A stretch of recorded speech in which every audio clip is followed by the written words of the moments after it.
मेरा नाम मीनाक्षी शर्मा है। मेरा बेटा है, एक दुबई में रहता है, एक पोता है मेरे, एक बेटा मेरा एक्सपायर हो गया, उसका बच्चा है वो। मैं और मेरे हस्बैंड यहाँ कोटद्वार में रहते हैं। मैं डिग्री कॉलेज में जॉब किया करती थी, पॉलिटिकल साइंस की प्रोफेसर थी। वहाँ से रिटायरमेंट के बाद मैं कोटद्वार सेटल हो गई हूँ और अब यहीं बच्चों के साथ थिएटर कर रही हूँ।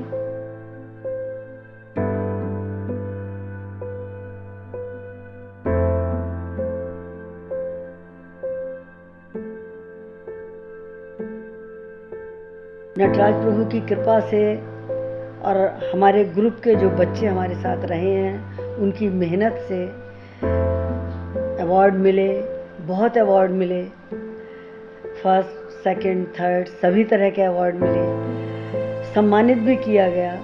लेकिन मैं सिर्फ एक बात ये मान के चलती हूँ कि हम कोई भी काम मात्र अवार्ड के लिए ना करें।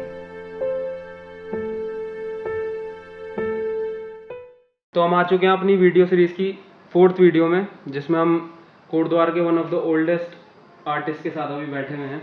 इंट्रो आप लोगों ने देख चुका है, बट फिर भी मैं अपनी तरफ से करा देता हूँ। नमस्ते अम्मा जी, कैसे हो आप? बढ़िया। अम्मा जी, मेरे मतलब जिन लोगों को वैसे नहीं पता है उनको मैं बता दूं कि मैं अम्मा जी को बचपन से जानता हूं, जब शायद मैं 6 या 7 साल का था, और उस टाइम पे मतलब मैं स्टूडेंट था अम्मा जी का। तो मैं बहुत पर्सनली जानता हूँ कि अम्मा जी ने कैसे मतलब अपने स्टूडेंट्स को कितनी आसानी से मतलब समझाते हैं। तो इसी से रिलेटेड अम्मा जी आपसे क्वेश्चंस रहेंगे मेरे। पहला क्वेश्चन यही रहेगा कि मतलब आपके फैमिली बैकग्राउंड से कोई था थिएटर में, या मतलब कैसे आया दिमाग में ये चीज़? नहीं, फैमिली बैकग्राउंड से तो कोई भी नहीं था, लेकिन जब हम स्कूल लेवल पे थे उस समय जो स्कूल में एनुअल फंक्शन वगैरह होते हैं उनमें पार्टिसिपेट किया करते थे, तो अच्छा लगता था वो सब कुछ करते हुए। लेकिन धीरे धीरे जब स्कूल ख़त्म हुआ, डिग्री कॉलेज लेवल पे आए, तो हमारे समय में को एजुकेशन में लड़कियों को काफ़ी बांध के रखा जाता था, तो वहाँ एक छटपटाहट सी होती थी कि हम क्यों नहीं कर सकते। जब शादी हुई तो कुछ समय के लिए सब कुछ छूट गया, क्योंकि नई ज़िंदगी, नई दायित्व थे उन सबको निभाने में। लेकिन 90 में मैंने डिग्री कॉलेज में जॉब करनी शुरू की। फिर वहाँ जो पुरानी सोई हुई हमारी उमंगें थी, उन्होंने करवट लेनी शुरू की, और सबसे पहले मैंने वहाँ के एनुअल फंक्शन में एक प्ले को डायरेक्ट किया। सब ने अप्रिशिएट किया उसको, तो मुझे लगा कि आई कैन डू समथिंग। फिर उस समय हमने एक फिर टीम बनाई। उन्हीं दिनों नॉर्थ जोन वगैरह के कंपटीशन हुआ करते थे, जिसमें लड़के लड़कियां सबको जाना होता था। मतलब कंबाइंड टीम बनती थी, और कुछ रूल्स थे कि लड़कों का कैरेक्टर लड़के ही करेंगे, लड़कियों का लड़की करेंगी। तो वहाँ के डिग्री कॉलेज के जो लड़के थे और अपने कॉलेज की लड़कियों को लेके हम लोगों ने प्ले तैयार करना शुरू किए और फिर ले जाना शुरू किया। तो शुरू में उतनी सफलता नहीं मिली, मैं टू बी वेरी फ्रैंक, क्योंकि हमने थिएटर की दुनिया को इतना वाइडली नहीं जाना था। लेकिन जब हम कंपटीशंस में लेके गए तो वहाँ गुड़गांव के कंपटीशन की स्कूल की टीम आती थी जो एमए थिएटर कराते हैं, जालंधर की टीम थी जो एमए थिएटर होता है। तो जब हमने उन टीम्स को देखा करते हुए, तब हमें लगा कि थिएटर जो हम कर रहे हैं उससे कहीं कुछ और ज़्यादा वाइड है। धीरे धीरे बस ट्रायल एंड एरर मेथड से करते चले गए, सीखते चले गए। बट वैसे अम्मा जी आपके लिए मतलब अभी मैं जैसे अभी हम लोग अपने घर वालों को बोलते हैं कि हमको जैसे फोटोग्राफी करनी है या फिर कुछ भी करना है, जैसे मैं कर रहा हूँ, तो मतलब उनका एक अलग सा रिएक्शन रहता है। तो मतलब 27 साल पहले, मतलब जैसा आपने बताया कि 27 ईयर्स हो गए, तो इतने टाइम पहले तो मेरे को लगता है बहुत अलग ही टाइम रहा होगा, जिसमें पता नहीं घर वालों को शायद पता भी नहीं रहा होगा कि थिएटर होता क्या है। हाँ, तो वो कैसी प्रॉब्लम्स रहती थी? मतलब एक्चुअली क्या है, एक मेंटेलिटी और है हमारी सोसाइटी की कि स्कूल लेवल पे अगर कुछ करा रही है, टीचर अगर कुछ करा रही है, दैट विल बी बेटर। वो सिक्योर्ड महसूस करते हैं अपने बच्चों को कि टीचर करा रही है। तो उस समय हमें कोई प्रॉब्लम नहीं हुई, क्योंकि स्कूल के बच्चे थे और टीचर का एक तमगा था मेरे साथ में जुड़ा हुआ, तो उन बच्चों को लेके हमने काम करना शुरू कर दिया। लेकिन प्रॉब्लम तब आनी शुरू हुई जब मैंने जॉब से रिटायरमेंट ले लिया, अच्छा। और रिटायरमेंट के तुरंत बाद मैं यहाँ कोटद्वार आ गई। हम्म, लेकिन कोटद्वार में आके मुझे लगा कि जॉब भी नहीं कर रही हूँ, खाली कैसे टाइम पास होगा। तो यहाँ मैंने बच्चों को जोड़ना शुरू किया, गार्जियंस से बात की, तो एक बड़ा अजीब सा रेपरकेशन मिला उन लोगों का। क्या आप करेंगे, ड्रामा करके क्या मिलने वाला है। इट मीन्स कि कुछ ना कुछ चाहिए। और सबसे बड़ी बात आती थी कि आप कौन, क्योंकि पर्सनली मेरे को वैसे नहीं जानता था कोई भी। तो फिर मुझे लगा कि मुझे एक संस्था बनानी चाहिए जिससे कि मैं ये कह सकूं कि मैं इस संस्था की अध्यक्ष हूँ। फिर मैंने अपनी तन्वी नाम से एक संस्था बनाई और बच्चों को इकट्ठा करना शुरू किया। नो डाउट अब तक, आज 2004 में मैंने संस्था बनाई थी और अब 20 चल रहा है। इन 17 सालों में आज भी बच्चों के सामने वही प्रश्न आता है, क्या करोगे नाटक करके। सही बात है। और वैसे अम्मा जी, मतलब जितना हम लोग देखते हैं दिल्ली या फिर मुंबई वगैरह, तो एक क्वेश्चन हमेशा उठता है कि मतलब थिएटर डायरेक्टर्स में स्ट्रगल ज़्यादा होता है या फिर एक रिकग्निशन कम होती है, क्योंकि वहाँ बंदे बहुत टाइम से करते रहते हैं जैसा आपको भी पता है। बट एक रिकग्निशन जो मिलनी चाहिए वो वाली मिल नहीं पाती। हाँ, तो एक्चुअली क्या है कि थिएटर हमारा ऐसा माध्यम नहीं है कि जिसका बहुत ज़्यादा सोशल मीडिया पे एडवर्टाइजमेंट हो रहा हो या कुछ हो रहा हो। मूवीज़ वगैरह का क्या होता है, एडवर्टाइजमेंट बड़ा लार्ज स्केल पे होता है, तो उनका नाम हाईलाइट हो जाता है। जो थिएटरिस्ट हैं, चाहे वो डायरेक्टर हो या एक्टर हो, सिर्फ उन्हीं लोगों के टच में आते हैं जो या तो थिएटर के शौकीन हैं, जो ये खोज में रहते हैं कि कौन कौन अच्छा डायरेक्टर आया है, अब कौन क्या कर रहा है। मेरे धामपुर में मेरे ग्रुप में जो बच्चे थे वो 3 बच्चे एनएसडी कर चुके हैं और बहुत अच्छे लेवल पे काम कर रहे हैं। एक बंदा तो अभी मूवीज़ वगैरह में भी आता है और अपने यहाँ कोटद्वार के बंदे भी अब आने लगे हैं। प्रदीप, शायद तुम जानते हो, प्रदीप भारती, समीर अंथवाल को जानते होगे। तो ये लोग जब अब अच्छे लेवल पे काम करने लगे हैं, सीरियल्स में आते हैं, या समीर अंथवाल जो है वो टोटली थिएटर कर रहा है केओडी में, तब लोगों को लगता है कि हाँ कुछ है, मतलब कमाई है। क्योंकि हर गार्जियन का एक उद्देश्य होता है कि इस सब कुछ को करने के बाद रिटर्न क्या मिलेगा बच्चे को, और आजकल रिटर्न सिर्फ मनी है। तो जब समीर वगैरह ये लोग करने लगे हैं तो थोड़ा सा हुआ है, लेकिन अब जो प्रॉब्लम मैं पिछले कम से कम 4-5 साल से फेस कर रही हूँ, बच्चे आते हैं और आते के साथ ही ये चाहते हैं कि बस अब मुझे पैसा कमाना शुरू कर दिया जाए, जबकि थिएटर एक ऐसी विधा है जिसको सीखने में बहुत समय लगता है। और सबसे बड़ी बात बताऊं, जो थिएटर जो है, हम लोग कह देते हैं थिएटर का सीधा संबंध, पता नहीं आप लोग इसको ऐसे लेते होगे या नहीं, कि सिर्फ एक्टिंग मानते हो कि हम थिएटर कर रहे हैं, एक्टिंग कर रहे हैं, एक्टिंग में ही हमारी लाइफ बनेगी, एक्टिंग में ही हम सब नाम कमाएंगे। बट मेरा मानना ये है कि थिएटर एक्टिंग नहीं है। थिएटर पूरी एक पर्सनालिटी है जो बच्चे को पूरा चेंज कर देती है। क्योंकि जब हम थिएटर में कहते हैं how to talk, how to walk, how to speech, शब्दों का चयन आप क्या करोगे। अभी आप किसी के सामने जा रहे हैं और आपका अगर शब्दों का चयन अच्छा नहीं है, आपकी फीलिंग्स कितनी भी अच्छी हो, लेकिन आप उसको अच्छे से एक्सप्रेस नहीं कर पा रहे हो, तो फिर उतना ज़्यादा प्रभाव नहीं पड़ता है उस चीज़ का। तो मेरा जो यहाँ आके उद्देश्य था, मैंने थिएटर के हिसाब से नहीं शुरू किया। मेरा उद्देश्य था कि यहाँ के बच्चों में नॉलेज है बहुत। तो मैंने देखा कि लिटरेरी वो लोग काफ़ी अच्छा, मार्क्स भी बहुत अच्छे ला रहे हैं, लेकिन कभी उनसे उनके सब्जेक्ट के विषय में जब बात हुई ना, तो वो आंसर नहीं दे पाए, उस मतलब अच्छी तरीके से नहीं दे पाए। एक वही किताब का पढ़ाया रटाया उन्होंने आंसर दे दिया, अगर कहीं क्रॉस क्वेश्चन कर लिया तो वो गड़बड़ा गया। तो मुझे लगा कॉन्फिडेंस की कमी है इनमें। तब मैंने सोचा कि खेल खेल में जैसे कहते हैं सिखाना, तो थिएटर करूँगी, बच्चों को मज़ा आएगा और उनकी पर्सनालिटी भी डेवलप होगी, और बस ऊपर वाले ने। वैसे मतलब आपने क्या प्रेफर करा है ज़्यादा, एक्टिंग या डायरेक्शन?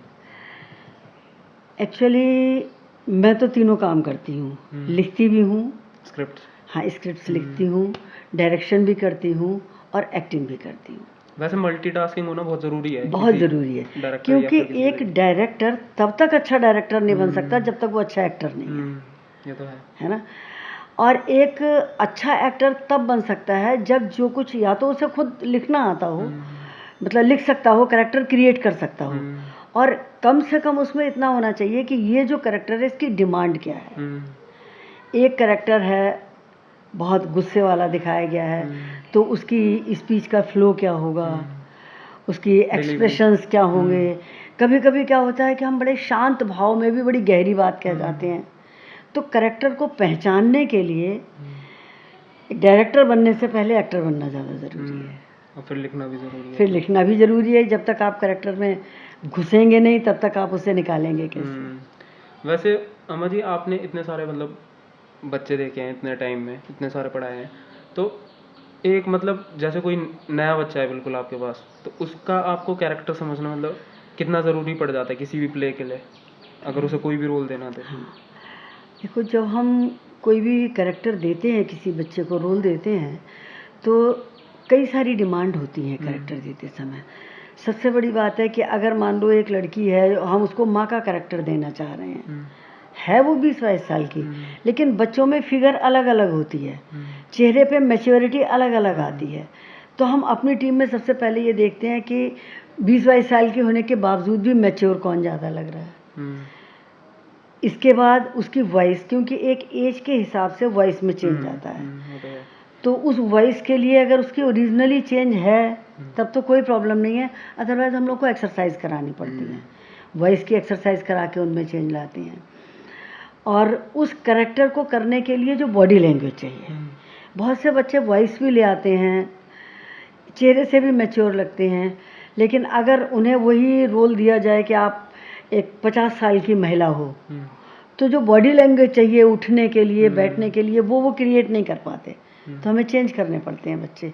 फिर कम उम्र के लगने वाले को भी मेकअप करके बड़ा बनाना पड़ता है और बॉडी लैंग्वेज इसकी यूज़ करते हैं। मतलब आपके हिसाब से जैसे जो नए बच्चे आते हैं अभी, वो मतलब क्या गलतियां कर रहे हैं, जैसे अगर वो एक्टिंग ही कर रहे हैं, तो वो जो स्टार्टिंग एक मिस्टेक्स होती हैं जब वो कंफ्यूज रहते हैं? हाँ, एक्चुअली क्या है, जब हम लोगों को उनके सामने 2 प्रॉब्लम आती हैं। जो नए बच्चों को जब हम लेते हैं तो सबसे पहली बात तो वो ये सुन के आते हैं कि हम एक्टिंग करने जा रहे हैं, और 90% बच्चे अपने आप को बहुत अच्छा एक्टर समझते हैं ऑलरेडी। हाँ, वो समझते हैं अरे ये तो कुछ नहीं है, हम कर ही लेंगे। पर जब हम उनसे एक्टिंग की बारीकियां जानना चाहते हैं, अक्सर मैं उनसे डायलॉग बोलती हूँ कि आपसे मैं एक्टिंग करवा रही हूँ पर मुझे एक्टिंग नहीं चाहिए, तो वो समझते हैं कि अम्मा क्यों कह रही हैं, मैं एक्टिंग कर रहा हूँ और अम्मा कह रही है मुझे एक्टिंग नहीं चाहिए। तो उन्हें ये समझाना बड़ा मुश्किल हो जाता है कि मुझे एक्टिंग नहीं चाहिए, मुझे ओरिजिनलिटी चाहिए। एक्टिंग आपके लिए इसलिए कहा जा रहा है क्योंकि आप 50 साल के नहीं हो, लेकिन आपको लगना है कि आप 50 साल के हो, आवाज़ से, बॉडी लैंग्वेज से। तो वो पिकअप करने में बच्चों को आजकल ज़्यादा टाइम लग रहा है। या तो ये कह लो कि बच्चों में एक फीलिंग्स ये आ गई है कि हम बहुत होशियार हैं, जो मैं महसूस करती हूँ, शायद नए बच्चों को सुन के बुरा भी ये लगेगा, लेकिन उनको ऐसा लगता है कि हम बहुत होशियार हैं। और एक चीज़ ये आती है बच्चों के में कि जब उन्हें कोई एक्सरसाइज बताई जाती है तो वो रियाज नहीं करते उसका। आज से 10 साल पहले एक बच्चा मेरे पास आता था, महेश नाम था, अब तो वो एमए थिएटर करने के बाद उसे जीआरएफ मिल रहा है, बहुत अच्छा कर रहा है, वो रिसर्च कर रहा है। उसकी वॉइस बहुत कम थी, चेहरे से मैच्योर था, और मुझे फादर के कैरेक्टर के लिए उसकी ज़रूरत थी, लेकिन उसकी आवाज़ बिल्कुल बचकानी थी। और मैंने उसको बोला कि तुमको ये एक्सरसाइज करके आनी है, एंड यू कांट बिलीव, जब आप शोर मचाओगे, एक्सरसाइज कर रहे हो लगातार, तो घर वाले भी इरिटेट होते हैं, नो डाउट, कहते हैं क्या सुबह सुबह उठ के शोर मचाना शुरू कर दिया। तो वो सुबह 4 बजे उठ के बुद्धा पार्क में या इसमें नगर पालिका वाले ग्राउंड में चला जाता था और वहाँ एक्सरसाइज करता था। और आज उस बच्चे की वॉइस इतनी अच्छी है कि उसने बीएनए किया, एमए थिएटर किया, और अब रिसर्च कर रहा है, एंड आई थिंक वो एक अच्छा प्रोफेसर साबित होगा। वैसे अम्मा जी, आपका मतलब विजन क्या था, मतलब जब आपने ये चालू करा था, तो एक रहता है कि मतलब जैसे अगर मैं कुछ चीज़ कर रहा हूँ तो मेरा एक ये सेट रहेगा कि मे बी ये मेरा गोल रहे, चाहे उसके बाद कुछ और हो, बट आपका क्या विजन था? एक्चुअली जो मेरी अपनी थिंकिंग थी, क्योंकि रिटायरमेंट के बाद आप समझ सकते हो एक एज हो जाती है कि हाँ भाई अब तो हम समाज के लिए रह गए हैं। तो मुझे ये लगता था कि सोसाइटी ने मुझे बहुत दिया, बच्चों ने सम्मान दिया। जब मैं टीचर थी बच्चे बहुत प्यार करते थे, सोसाइटी ने सपोर्ट किया, सब कुछ किया। अब कहीं ना कहीं मुझे ये था कि हरि भजन करूं, उससे तो अच्छा है कि मैं सोसाइटी के लिए कुछ करूं। और जो यहाँ आने के बाद मुझे लगा कि युवा पीढ़ी अपना टाइम वेस्ट कर रही थी। स्कूल, हाँ कोई प्रोडक्टिव तो छोड़ो, स्कूल के बाद सिद्धवली आप चले जाओ तो वहाँ झुंड के झुंड मिल जाएंगे, झंडा चौक पे आप चले जाओ वहाँ झुंड के झुंड मिल जाएंगे। तो मुझे लगता था वो लोग टाइम किल कर रहे हैं। और ये समय ऐसा था कि इस एज के बच्चे अगर टाइम किल करते हैं तो पूरी हमारी जनरेशन बर्बाद हो जाती है। तो मुझे लगा कि इन बच्चों को अगर हम पढ़ाई की बात करेंगे तो इन्हें लगेगा कि तो स्कूल से छूटते हैं तो यहाँ आ जाते हैं। तो मैंने जो, और मोस्टली क्योंकि मैं यहाँ जानती भी नहीं थी किसी को, तो टू बी वेरी फ्रैंक जब मैं शादी में जाती थी तो बच्चे फ्लोर पे डांस करते ही हैं, तो मुझे उनकी लग जाता था कौन सा बच्चा खुला हुआ है। फिर मैं उसको अलग बुला के उससे पूछती थी तुम कहाँ रहते हो, क्या करते हो, एक्टिंग सीखोगे, क्या होता है ये। मैंने कहा आओ तुम मेरे यहाँ तब मैं सिखाऊंगी। तो एक तरह से आप ये कह लो मैंने बहला फुसला के उन्हें बुलाया। पर मेरा उद्देश्य ये था कि मैं सोसाइटी को एक सही दिशा, क्योंकि हर बच्चा, हर माँ बाप चाहता है मेरा बच्चा इंजीनियर बनेगा, डॉक्टर बनेगा, और किसी ब्रांच की तरफ सोचते नहीं हैं। और थिएटर एक ऐसी ब्रांच है, आपको लॉट ऑफ जॉब्स, इतनी जॉब्स हैं। आप साउंड पे काम करो, कैमरे पे काम करो, एक्टिंग करो, डायरेक्शन करो, राइटर बनो, एडिटर बनो, कुछ भी बनो, बहुत सारी जॉब्स हैं। तो मैंने फिर यही सोचा, मैंने कहा अगर तुम पढ़ाई में होशियार नहीं हो तो कोई ज़रूरी नहीं है कि माँ बाप की डांट खा के तुम सिद्धवली जाके बैठो। तुम यहाँ आओ हमारे पास, हम तुम्हें वो सिखाएंगे जिसमें लिखने पढ़ने की ज़रूरत नहीं है, और तुम्हारे अगर अच्छा लगेगा तो उसमें मन लगा के काम करो, और ऊपर वाले की मेहरबानी चाहिए, जो अगर मेहनत करोगे तो फल ज़रूर मिलेगा।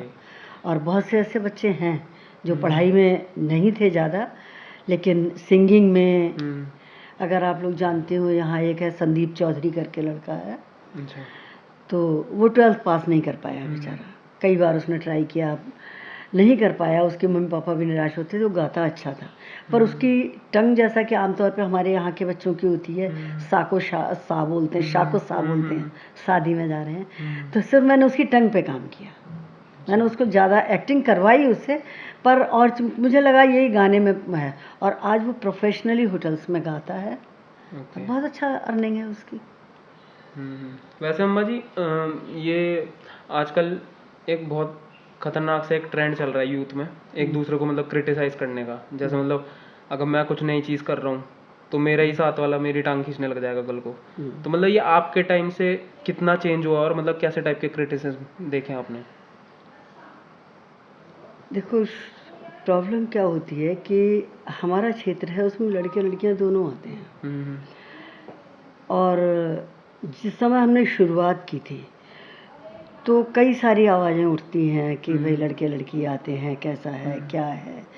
लेकिन मैं ये मानती हूँ कि अगर हम एक सही उद्देश्य लेके काम कर रहे हैं तो दुनिया है, कुछ तो लोग कहेंगे, उसकी परवाह नहीं करनी चाहिए। और दूसरी चीज़ ये है कि अगर आपको कोई पर्सनली क्रिटिसाइज़ कर रहा है तो आप उसको बिल्कुल ओपनली ये कहो कि आप आके बैठिए, आप टाइम दीजिए। अगर आपको क्रिटिसाइज़ करने का टाइम है तो आप उसको कम से कम प्रूफ तो करने के लिए देखो तो सही कि कहाँ क्या गलत हो रहा है, तब आप क्रिटिसाइज़ करो, अदरवाइज़ अपनी ज़ुबान बंद रखो। मेरा झगड़ा भी हुआ, क्योंकि तब हमेशा मैं घर पे ही सिखाती हूँ, जब जॉब कर रही थी तब भी घर पे ही सीखती थी। अच्छा, मेरे हस्बैंड यहाँ जॉब करते थे कोटद्वार में, मैं धामपुर में थी, तो लोगों को और भी ज़्यादा कहने का मौका मिलता है, किया लोगों ने। लेकिन मैंने कभी इसकी चीज़ की परवाह नहीं की, क्योंकि जब मैं गलत नहीं हूँ तो एक ना एक दिन सच्चाई ज़रूर सामने आएगी।